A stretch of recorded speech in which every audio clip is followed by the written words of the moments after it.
Livro de Gênesis, capítulo 8, versículo 8. O que nós acabamos de ler foi a história de Noé soltando por 3 vezes a mesma pomba. Segundo Moisés contando essa história, Moisés diz que Noé soltou a primeira vez a pomba ela foi e voltou. Soltou a pomba a segunda vez, ela foi e voltou no seu bico com um ramo de oliveira, mas entrou de novo na arca. E depois Noé soltou pela terceira vez a pomba, e esta pomba foi e ficou. Segundo a visão a qual Deus me deu, já há alguns anos atrás, a pomba ela significa a Trindade, significa o Pai, o Filho e o Espírito Santo de Deus. Quando nós passamos a entender sobre a Trindade, nós vemos que todos estavam no céu, mas só que Deus decidiu formar o mundo, formar o homem para a sua adoração. E Deus teve um contato direto com o homem, Deus falava com o homem, Deus estava entre o homem, mas só que devido ao pecado do homem, Deus voltou ao seu trono, voltou ao céu dos céus e descansou. A primeira pomba significa Deus. Deus veio, mas só que Deus voltou. A segunda pomba, existe algo peculiar, porque a segunda pomba, ela trouxe no seu bico um ramo de oliveira. O ramo de oliveira, para Noé naquela época, significava salvação, que tinha terra seca, que tinha onde ele plantar as plantas dos seus pés junto com a sua família. Para Noé significava salvação, porque algo estava acontecendo sobre o mundo, a água estava baixando. Mas quando eu lembro sobre a história da segunda pomba, eu me lembro sobre Jesus. Jesus esteve entre nós também. Mas olha que tremendo. Um dos montes onde Jesus mais gostava de orar era o Monte das Oliveiras. Outra coisa, podemos, na verdade, colocar junto a história de Jesus. Quando Jesus foi entrar sobre Jerusalém, todo o povo de Jerusalém pegou um ramo de oliveira e colocou perante a entrada de Jerusalém para que Jesus passasse. Mais uma coisa, essa segunda pomba que eu coloco como Jesus esteve entre nós e levou a nossa salvação para o céu, porque Ele morreu por você, Ele se entregou por você. Mas olha que tremendo, Ele chegou e disse: eu vou para o Pai, mas não vos deixarei órfãos, deixarei meu Santo Espírito como Consolador. Hoje, pode ter certeza, você vai ter uma história tremenda referente à pregação a qual eu vou estar pregando. Isso que estou dizendo a vocês é apenas para entrar no contexto. A terceira pomba, ela esteve no batismo de Jesus. Quando Jesus foi batizado por João Batista, o Santo Espírito ele desceu em forma de pomba sobre Jesus. E Deus disse: esse é meu filho. Quando a gente começa a entender, Noé, quando solta as 3 vezes a pomba, diz sobre a Trindade do Senhor. E ele não soltou 3 pombas diferentes, ele soltou a mesma. Ele soltou a mesma. Mas só que Jesus disse: eu vou para o Pai, mas não vos deixarei órfãos, deixarei o Santo Espírito como Consolador. Quando eu começo a entrar sobre a história de Noé, eu me lembro que a terceira pomba, ele solta, e a terceira pomba ela não volta mais. Eu quero te dizer que a terceira pomba está aqui nessa noite. A terceira pomba está entre nós nessa noite. E algo vai acontecer nessa noite. Algo vai acontecer na tua vida nessa noite. Não importa a quantidade de pessoas, conforme eu disse no início do culto. Quando eu peguei o microfone, eu disse que importa é o mover do Santo Espírito nesse lugar. E pode ter certeza, você vai sair daqui renovada, porque é tempo onde o Espírito Santo de Deus marcou o encontro contigo. Não é só a terceira pomba e a terceira pomba fica. Jesus diz que o Santo Espírito estaria entre nós até a consumação dos séculos. Até a volta de Jesus, o Espírito Santo vai estar conosco. Mas preste atenção. Quando Jesus é crucificado, e quando ele dá o seu último suspiro, ele volta entre os discípulos e começa a dizer sobre o Espírito Santo. Ele começa a estar junto com os apóstolos. Ficou com eles 40 dias, exortando e avisando sobre a tua vida e sobre o Espírito Santo. Mas depois, todos os apóstolos começam a entrar em um monte, e quando de repente Jesus começa a falar, e quando eles dão conta, Jesus está subindo. E foi a última aparição de Jesus perante os apóstolos. Mas, quando eu entro no livro de Atos 2, eu começo a observar que os apóstolos se reuniram lá na casa da sogra de Pedro e começaram a orar, começaram a pedir. Eu acredito que eles começaram a pedir para que a promessa de Deus fosse cumprida. Mas que promessa é essa? Será que só Jesus falou sobre essa promessa? Eu fui mais a fundo junto à história, e quando eu fui mais a fundo, eu comecei a observar que no passado, antes, no Velho Testamento, o Espírito Santo de Deus não era derramado sobre toda a carne, sobre todos. O Espírito Santo de Deus, só alguns tinham o privilégio de senti-lo, tinham o privilégio de contemplar e tinham o privilégio de ser ungido por ele.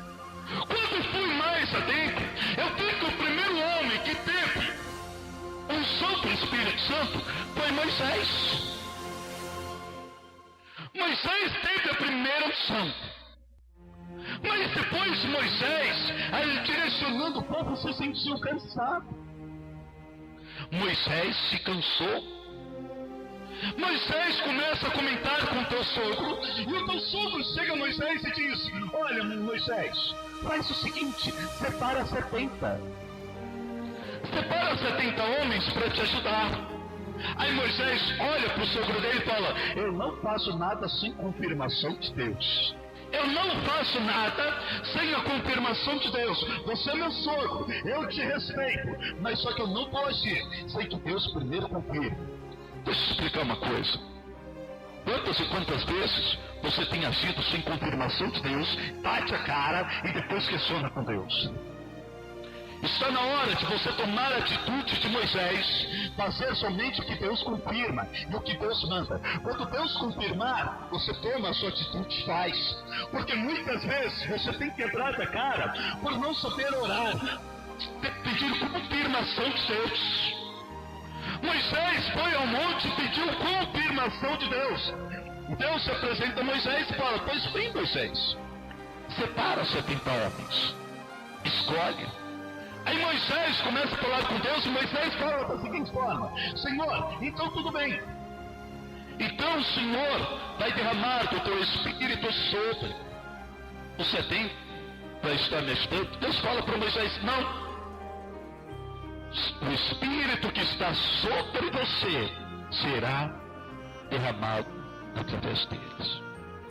Olha que tremendo. Moisés começa a olhar para os 70 e fala: pois bem, vou citar os 70 para me ajudar.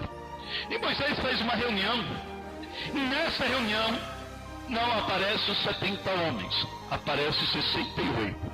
2 estavam no meio do arraial. 2 no meio do arraial. os 68 templos da congregação. Moisés começa a orar, Moisés começa a implorar para que Deus envie o seu Santo Espírito e derrame unção sobre eles, para que a unção de Moisés seja dividida, e nada acontece. Mas só que quando Moisés começa a orar, algo peculiar começa a acontecer. Os dois que estavam contando, que era Medade e Haddad, estavam no meio do arraial. E os dois no meio do arraial começam a pular e a profetizar, começam a sentir o som, algo que eles nunca tinham sentido, começam a sentir. Até então o povo só tinha visto Moisés desta forma, até então o povo não tinha visto outro, a não ser Moisés, pular e profetizar. Tanto é que quando o povo começa a ver isso, começa um a cutucar o outro e corre até Josué. Chega em Josué e diz: Josué, tem dois no meio do arraial pulando, profetizando. Josué estranha aquele movimento. Josué chega até Moisés e diz: Moisés, tem dois pulando no meio do arraial.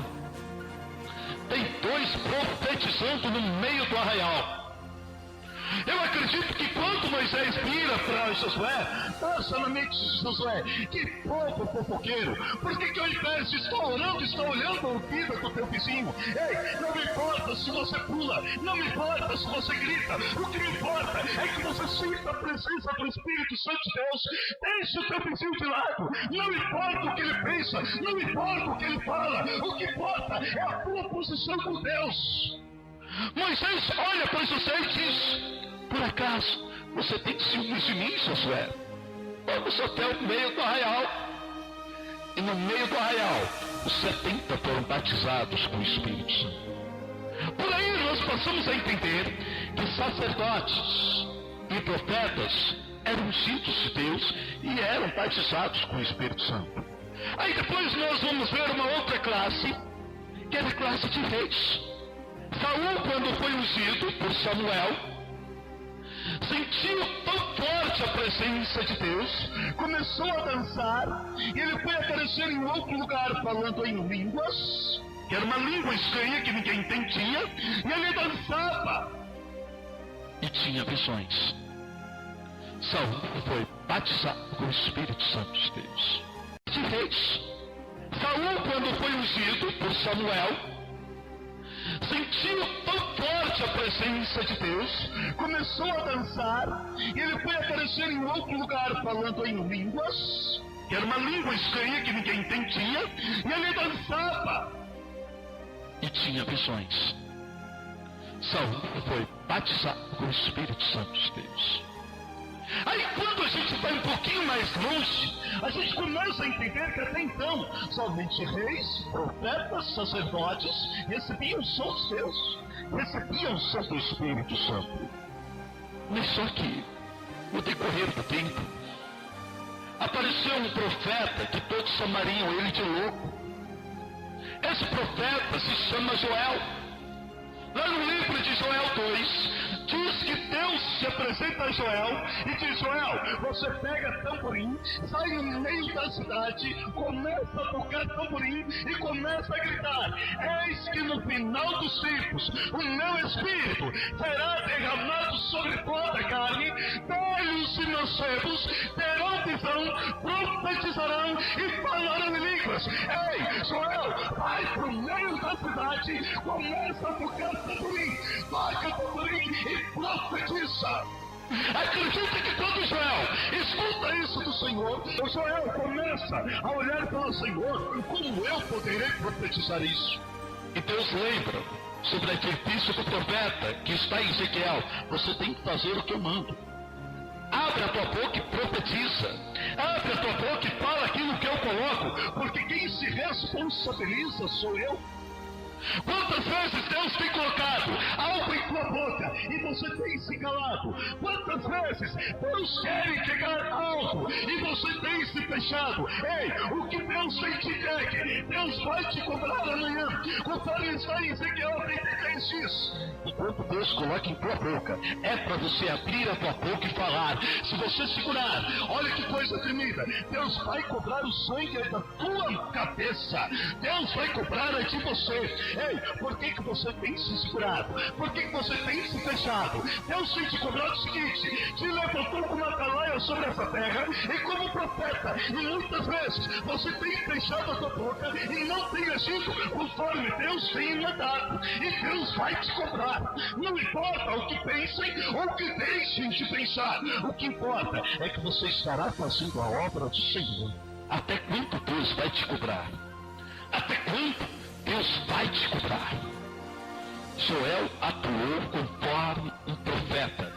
Saiu no meio da praça e profetizando. Muitos chamaram Joel de louco. Se passou por mais de 400 anos para concluir o livro de Atos 2. Muitos durante esses 400 anos questionaram a profecia de Joel. Muitos durante esses 400 anos questionaram sobre o que Joel havia dito. E questionaram se era de Deus ou não era de Deus. Não importa o que pensem ou o que deixem de pensar. O que importa é que você faz a obra do Senhor e conforme Deus manda. Porque você não pode não ter a resposta de Deus agora, mas daqui a alguns anos você vai ver como Deus vai agir. A boca de um profeta, ela vale muito os seus efeitos. Eu estava ainda essa semana lembrando a diaconisa Nish sobre a história de Balaão. Profetizaram. Por que pagar para profetizar contra o povo de Deus? Porque sabiam que um profeta profetizando, Deus iria cumprir. Deus iria fazer. Olha que tremendo, se passou mais de 400 anos para se cumprir o livro de Atos 2. E quando eles estão orando, eles começam a orar e a pedir: Senhor, já não estou sentindo mais nada. O Senhor prometeu que o seu Santo Espírito estaria entre nós. Senhor, o Senhor prometeu. Senhor, o Senhor prometeu. Se passou 10 dias após a ida do Senhor e nada eles sentiam. Ficou um pleno vazio entre eles. Começaram a questionar. Começaram a orar. Começaram a pedir. Se passou 10 dias. Segundo o livro de Atos 2, no 10º dia, na casa da sogra de Pedro, de repente vem um vento impetuoso. E dentro da casa, eles começam a olhar. E Deus dá o primeiro dom a eles, o dom de visão. Segundo o livro de Atos, todos, eu gostaria de ter um outro microfone. Todos os que estavam orando começam a ter visões. Bispo, visão? Sim. Primeiro tom que receberam com a descida do Espírito Santo foi visão. Vocês querem ver uma coisa tremenda? Quando Moisés sobe ao monte, o que Moisés vê? Uma sarça ardente. É dom de visão. Isaías, antes de ser ungido pelo Senhor, quando ele sobe e vai à porta do templo, o que ele tem? Visão. Aí depois Deus pergunta: a quem eu enviarei? Isaías diz: eis-me aqui, Senhor, envia-me a mim. Ezequiel, quando está no rio Quebar, antes do teu chamado, primeira coisa que ele tem: visão. Livro de Atos 2, eles começam a orar, e primeira coisa que eles começam a ver: línguas repartidas como de fogo, voando sobre a cabeça de cada um. Primeira coisa que eles começam a ter: dom de visão. Aí tem muitos na igreja, olha que mente doentio de alguns. Irmã, a senhora está vendo coisa demoníaca, a senhora não é nem batizada com o Espírito Santo. A senhora nem falar em línguas fala. A senhora nem falar em línguas fala e está vendo coisa. Toma cuidado. Eu já vi isso acontecer. Eu vou contar até uma história minha. Eu com 15 anos de idade, primeiro dom que eu recebi foi o dom de visão. 3 anos de idade, minha mãe orava no círculo de oração e eu via anjos passeando sobre a igreja, com 3 anos de idade. Portanto, se você tem dom de visão, isso não é demoníaco, é dom de Deus. Ou melhor, me perdoe até, você não precisa falar em línguas, batizar com o Espírito Santo, quando você recebe o primeiro dom, você já é. Me perdoe. O Espírito Santo está te visitando, te dando um dom. Mas você só não tem o dom de línguas, que é um complemento. Estou certo, pastor José? Amém. Então preste atenção. Primeiro dom que eles recebem, como selo do batismo do Espírito Santo, é o dom da visão. Eles começam a ver línguas repartidas como de fogo. Mas olha que coisa tremenda. De repente, um começa a falar em línguas, outro começa a falar em línguas, e toda a casa é cheia do Espírito Santo, e eles começam a pular, profetizar. Muitos passam a não entender o que está ocorrendo, e tem línguas repartidas. Um falava línguas de uma terra longínqua, para você entender como hoje. Você está aqui, está falando japonês, sem nunca ter falado japonês. Mas só que quando eu entro no tom de línguas, eu penso que eram línguas diferentes no lugar. O Espírito Santo não batizou a todos com a mesma língua.